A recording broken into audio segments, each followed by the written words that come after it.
за моей спиной один из немногих новых приличных памятников, установленных в городе Вологде, а именно памятник птице-говоруну, персонажу книг Кира Булычева о приключениях Алисы Селезневой, девочки из далекого коммунистического будущего.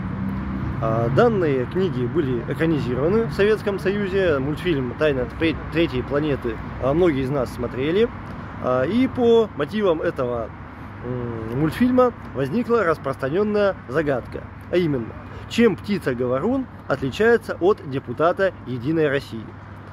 Свои варианты ответа, пожалуйста, пишите в комментариях.